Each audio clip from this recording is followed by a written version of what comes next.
Yeah, I was just Matches perfectly. Good morning, everybody. Thank you for being here. Before we start, I just want to say it is a real pleasure to sit here with my colleagues, our clients. These guys, before we even start, they've not only been able to share their needs and their pains, which accumulated into us being able to innovate and present to you what we have today on Realize, but they've also been able to test our product as we launched it and give us feedback so we can continuously iterate. And so before I even start, I just want to give you guys a round of applause and a warm welcome. Thank you very much. And so instead of me introducing you, I thought maybe you guys can introduce yourselves, a quick word about your company, your role. And here's the challenge. In one word, something that really drives you or excites you about the world of advertising as it pertains to your business. I'm Julie Hansen. I'm the Chief Revenue Officer of Babbel, the leading language learning app. I'm actually about a 16-year or so Taboola partner, having been at Business Insider COO prior to that. So I've been on both sides of the table working with Taboola. Just want to say that the buy side is more fun. And I'm going to go with an acronym as my favorite thing, ROI. Wow. Hi, good morning, or afternoon now, I'm not exactly sure. Tim Stevens, I am the Chief Operating Officer of QuinStreet. Despite the picture that's behind me, which I think is about 20 years old, when my hair was a lot shorter and a lot browner, QuinStreet is a pioneer in performance marketing. We were formed in the late 90s. Our founder CEO was an old Procter & Gamble marketing professional. Really excited when the internet came into being, means everything is measurable. What QuinStreet does, we match advertisers who are looking for performance marketing for consumers who are in market, near market for their products. We specialize in personal finance, home improvement, and other home services. And my one word, which I have to say really fast because it's really two words, is performance marketing. One word. Justin Chase, great to be here. For the past 22 years, I've built and sold media companies, most recently in 2021 to private equity. I work for Eversana now, running Eversana Media. We work across the healthcare continuum, specifically commercializing clinical assets. If you think about maybe 2 years ago, the word would probably be omni-channel. After that, efficiency. This year, I think it's impact. If it's maybe 3 words, because you had 2, so I'll build on that. It would be AI-driven impact is what I'm hearing from the C-level across pharmaceutical companies. Hi, how you doing? Thanks for having me. Jeff Ratner, I'm president of Media Data Analytics at Quigley Simpson. Quigley Simpson is the largest female-owned independent full-service ad agency, and a mouthful. We work with great massive brands like JPMorgan Chase and Procter & Gamble, as well as a lot of startups like Garden and Mixbook that are really focused on ROI and driving performance efficiency. My word is motion. That saying, if you're standing still, you're dying. The reality is this is an industry that is always in motion, most of the time forward, but sometimes we take a step to the side or a step back. But how do we keep pressing forward, be more effective, more efficient, more impactful? Thank you very much. So for the audience, I just love the fact that we have a diversity of verticals represented here. We have education and publishing, we have finance and home improvement, we have the pharma, the pharma and healthcare industry, and we have a lot of different types of advertisers, but mainly the D2C type. If you don't mind handing me a glass of water. You need some pharmaceuticals, I think. That never happens to me. That never happens. This is new. So, a lot of representation.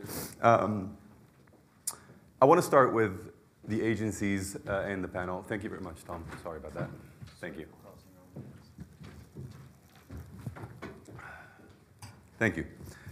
So I want to start from our agency partnerships. Tell us a little bit about how your clients and the clients that you represent in your portfolio, how has advertising strategies evolved for them, especially with the changing digital landscape? You mentioned motion, so I think that's an interesting takeaway. But Justin, maybe we can start with healthcare. Yeah. In 2021, 2022, I was out doing many events not dissimilar to this one. And one of the points that I was making, or beliefs that I was espousing, was that traditional media channels were waning much faster than industry analysts were accounting for. Finally, at the end of 2021, eMarketer comes out with a study that says by 2025, less than 25% of Americans will have a linear TV subscription. Well, fast forward to today, for all intents and purposes, that's really where we are at. The outflow of dollars from linear, and think about pharma for a second. Pharma's spending between 10, 11, some years 12, if it's a big launch year, on media. If half of that, sometimes 60%, is on linear TV, and we're not doing linear anymore, the outflow of that has to go somewhere, and it's two places. It's CTV and data-driven programmatic. I think right now, pivot, I know you want to pivot, but thinking strategically about how you're going to move towards performance, I think is one, a phenomenal strategy, but I also think the timing is perfect to take advantage of this shift. Yeah, so I was sitting listening to Tom's presentation earlier, and I feel like he must have a bug or a plant or might be on my signal feed or something in all of the things that we talk to our clients in strategy sessions about, which is how do we diversify our spend? To search, great. Facebook, Meta, great. Social works. But CPC, CPMs, the ability to get in front of those audiences, keeps rising and rising, and it affects our ROAS, our CAC, every metric that we're measuring against. Those platforms have become oversaturated, biddable marketplaces, especially for some of our clients that are not giants in the category, get dwarfed in their spending, and they're getting pushed either further down the page or their CPCs are going up. So how do we diversify our spend? How do we find effective performance opportunities where we can create efficiency, where we can build scale, where we can get our message out and across? There's also a big change in those landscapes. Search is changing. While search volume is up, AI is changing how search works. So we've got to find other places to get our clients' advertising in front of folks. Thank you, Jeff. So shifting over to Julie and Tim, as performance marketers, how do you determine ad spend allocation? What are the key factors? Have they changed? I mean, Tom referenced before the study about diminishing returns on social. Has that impacted your decision on how to allocate your advertising budgets? Julie? Yeah, I mean, Babbel is strictly a performance marketer, and I would say that we've been pretty promiscuous over the past decade in terms of the media mix. We spend offline, online, we'll test kind of anything. We allocate budget according to some, a combination of, it's art and science, so the data that we see, but also our beliefs about a channel's role in the funnel. And that's very much changing right now. As we've talked about with the way that TV is changing, I mean, I kind of think of that Ernest Hemingway quote, how did you go bankrupt? Gradually, and then suddenly. That's how it's been with television, but it just stopped working this year because of that, the audience change. And we haven't really mastered OTT yet. Anyway, the biggest challenges in front of us right now, I mean, we've always allocated a lot of our spend to search and to social because, as we've been hearing all morning, they worked. And at the moment, it's not working so good. Social, the way that the algorithms have kind of taken over media buying on social, you no longer buy lookalikes. You buy a goal, a click, an open, a what have you. And that is all driven by an algorithm. And I was comparing that last night to like a balsamic reduction. That the target audience has gotten very sticky and very sweet, but small. And it's less and less effective, more and more expensive on the margin. You can't talk to them about food before lunch. We'll lose their concentration. So that's a huge challenge. And then, I mean, well, think about the search experience. I mean, I think you said it very politely, like the SERPs are changing. When was the last time you saw a blue link when you did a search?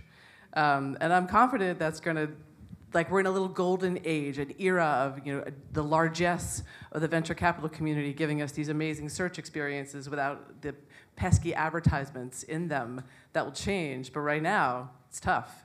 So that was a long answer to a short question. But I'm going to hold you to my question. So a lot of changing, there's a lot of movement, but when you have to decide where to put your money, what are the key kind of metrics or KPIs that help you? CLV over CAC. You know, what's our ROAS in the short term?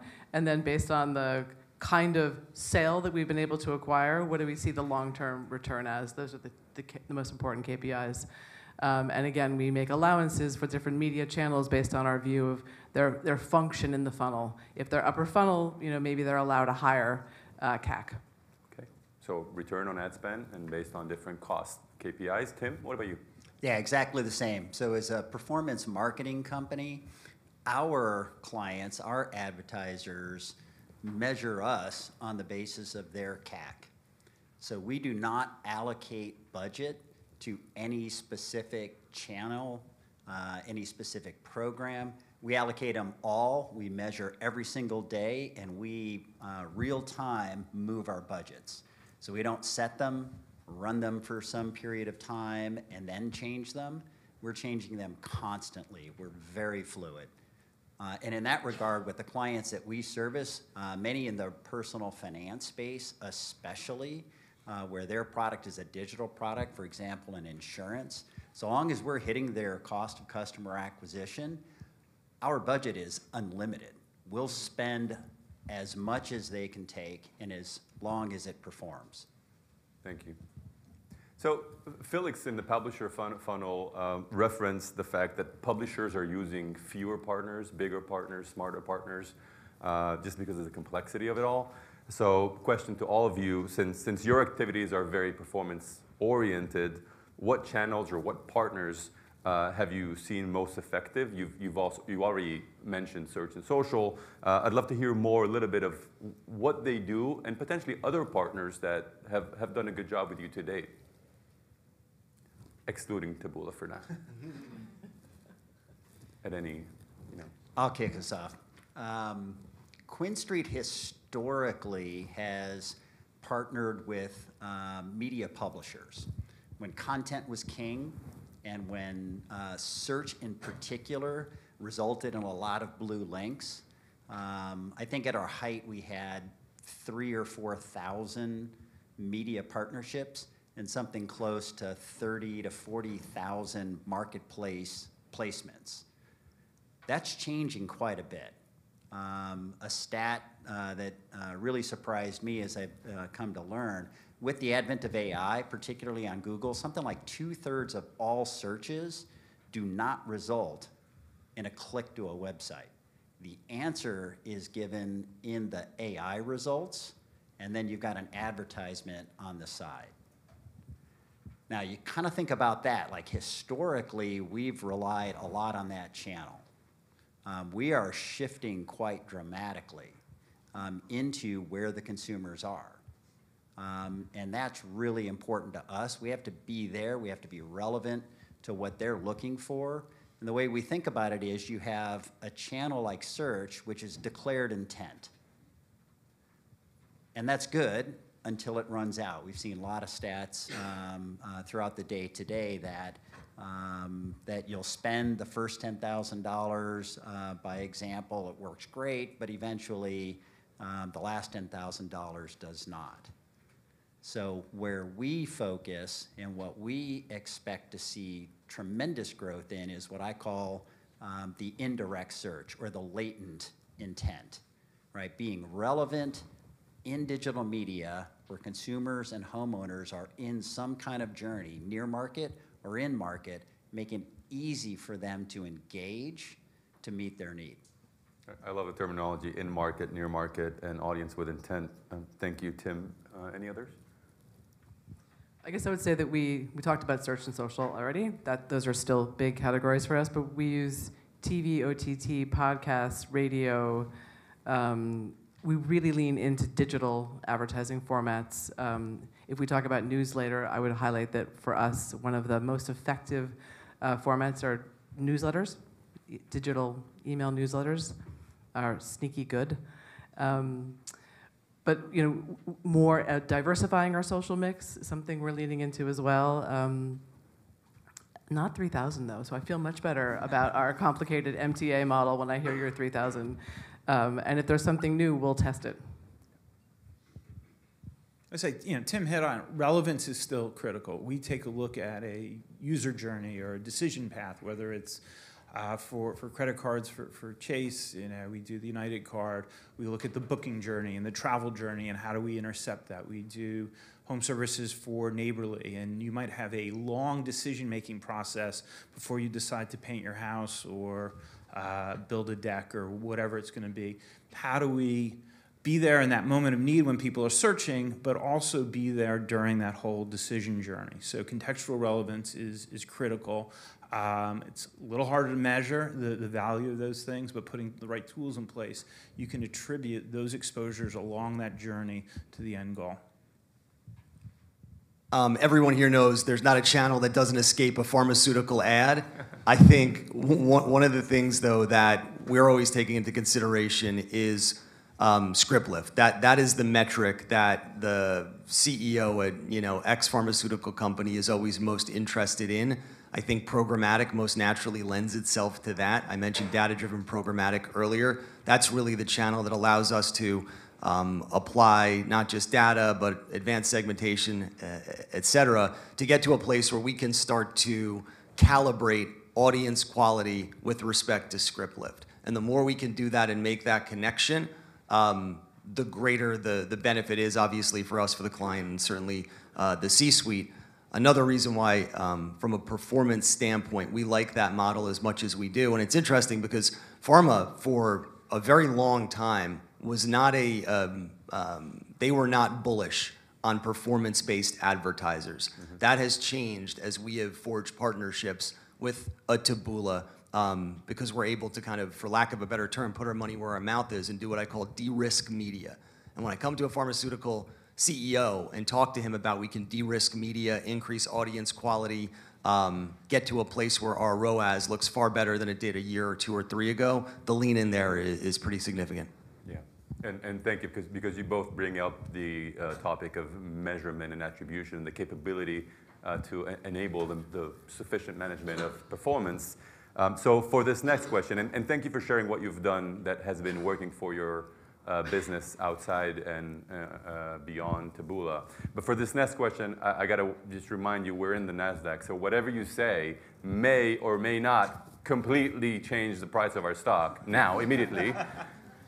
No pressure. Having said that, hearing about the Realize launch and getting to know the features firsthand and the capabilities, what are you most excited about? How do you see the new Taboola and Realize fit into your digital marketing play overall? If you can share a little bit with us. For me, this changes everything. The ability to put a laser focus on, instead of awareness, intent and action. And you have a great visual in your collateral where you kind of visualize that. But in pharma, we spend a tremendous amount of money on what are called patient propensity models. And it just means the likelihood that a patient is going to go see a doctor and ultimately get on script for a particular treatment or clinical asset.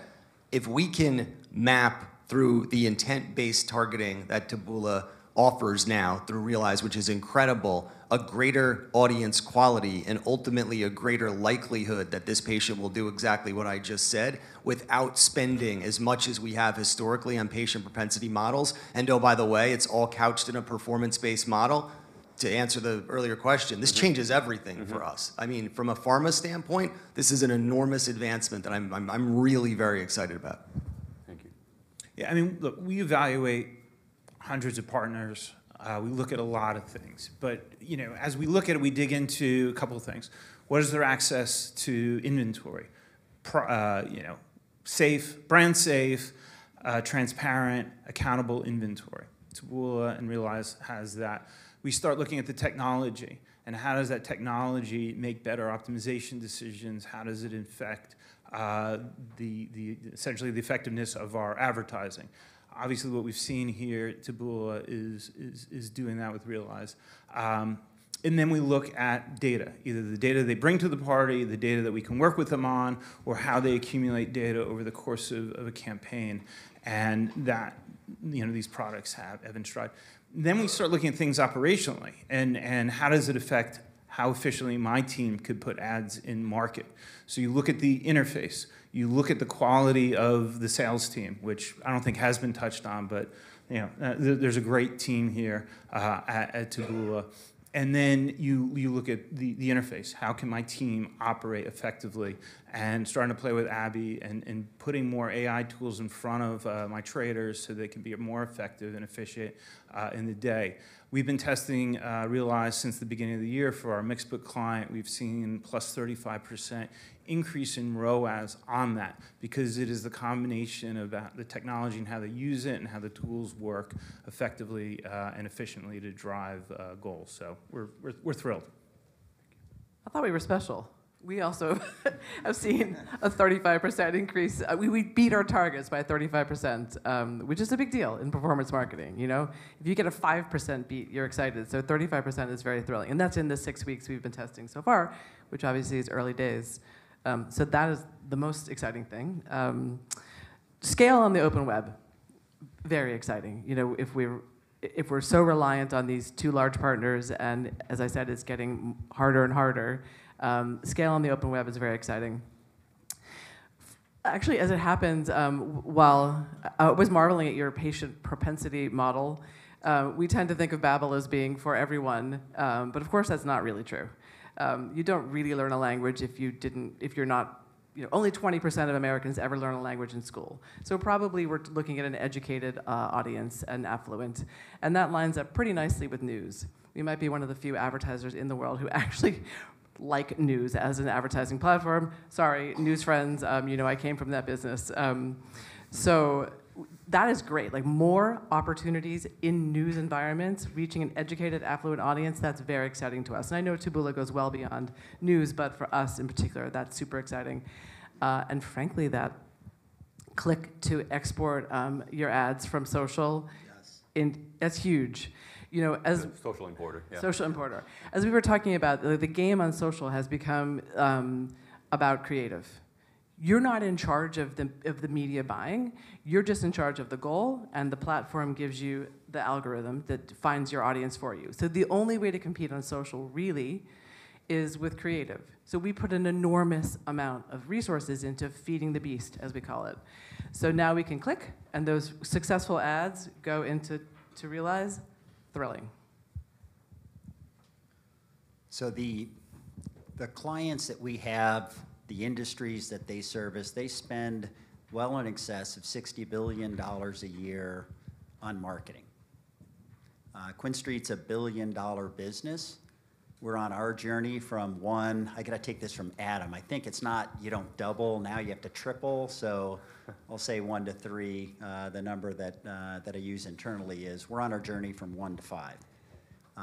Taboola and Realize represent scale for us. What stands in the way between us growing from $1 billion to $5 billion is performance access to consumers and homeowners who are in and near market. And that's what Realize represents to us. All right, thank you. Well, I'm running out of time, so I'm going to ask the final question, and it's a bit more futuristic, okay? So looking forward 5 years ahead, how do you think performance advertising looks like?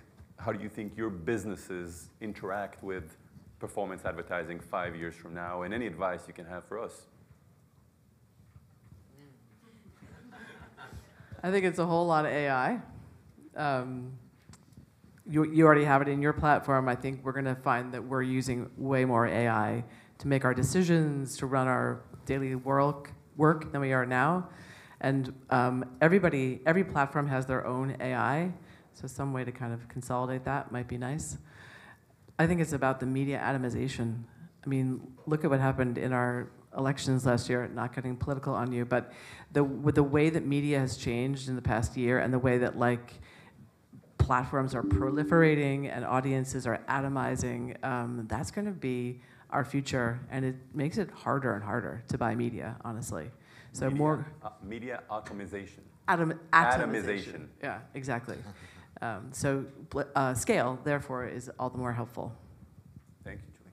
I agree with Julie. To your earlier point about creation on social, you're really only competing, as you said, on creative and also budget. I think the future of media, as well as marketing, is in these, to take like a hedge fund term, self-sufficient marketing pods that are developing creative, plugged directly into the end user via consumer interface, a particular platform. So instead of these large agencies, and this is if you're launching a new drug, say, and you have a $50, $100, $150 million budget, that's different. For any other brand further down the maturity cycle, you need to be so much more agile. That's one of the things that our artificial intelligence helps you do, is to make decisions with a greater degree of aptitude and agility. So you have a creative, you have a strategist, you have a media person. They're just cranking out content. AI is doing a large amount of the decisioning, and that's very much the direction I think that we're moving in. Partners that will allow us to work with a greater degree of flexibility, that have the scale, that have the technology, that have things like intent-based targeting, and again, all couched in a performance model, very, very advantageous to the future direction. Yeah, and I'd build on that. Performance marketing and ROAS. I think you're going to see and hear a lot more about that as we move into the future. I use the home improvement industry as an example. The state of the art for a long time has been door knockers. People who walk from door to door and say, hey, I just replaced your windows or the windows for your neighbor. Are you in the market? That was the state of the art. And that's a $45 billion a year marketing spend industry for professional home improvement. That industry is changing rapidly. And when I start hearing companies and professionals in an industry like that talk about performance marketing and talk about return on ad spend, that's where it's going. So I'm still trying to get my arms around Julie's salad dressing analogy from the beginning, but what I think I got there. Part of the problem, though, with performance in this over-optimization is we make our targets smaller because we're trying to get efficiency. We're finding the people that are already leaned in. And I think we've got to get better at that balance. We call ourselves the brand and demand agency. How do we also build awareness?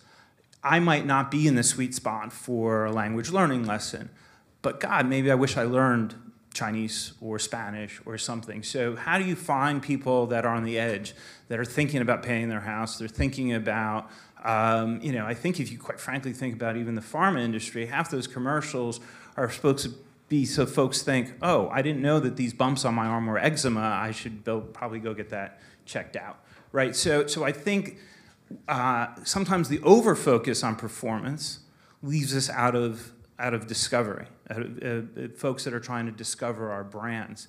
So getting those algorithms right and thinking about, okay, we're going to focus on that sweet spot, but we're also going to try and get out of those rings a little bit. And I think the smarter the algorithms, and the smarter the people, and the smarter the AI behind those algorithms will be able to create more growth out of performance than just efficiency. Can I make one last comment? I agree with your point on the narrowing of the audience, as this is a conversation we have internally all the time. But I would say, does it matter, though, if audience quality is exponentially higher? One of the things that has been talked about several times throughout the day is that performance is a shift in mindset. It's a very different way of thinking, operationally, strategically. If we continue to operate with the remnants of old thinking, I don't know, it's just a question. The problem is if you look at, and we look at a lot of our clients, often their growth plateaus. I'm super efficient, the quality audience is there, but my business growth has plateaued. How do I accelerate? Where are my next, one of the first things I always ask a client is, not where your clients are now, where are your next clients, your next customers, your next folks, where are they coming from? And that's when you kind of put your thinking cap on and how do you, draw lots of bullseyes on whiteboards and things like that. What is getting out of that center ring? What are those next rings? And how do we start training algorithms to start searching for folks in those next rings? Thank you. Well, I love a little heated debate at the end of the panel, but we have to finish because, again, these guys need to be fed and we have more content to show. So I'm just going to quickly summarize. I learned a lot. I mean, we talked about audience with intent. How do we find them at scale and push them down the consideration funnel, which is just the point you landed on. We talked a lot about performance and ROAS. We talked about the impacts of AI. We talked about the atomization of media and how to find those media partners that can offer you the scale that you need, but also the performance. So let me just finish by saying thank you. We'll continue to rely on you and your teams to improve our product. And I want to really thank you for coming and joining this forum. Thank you very much, and thanks for listening.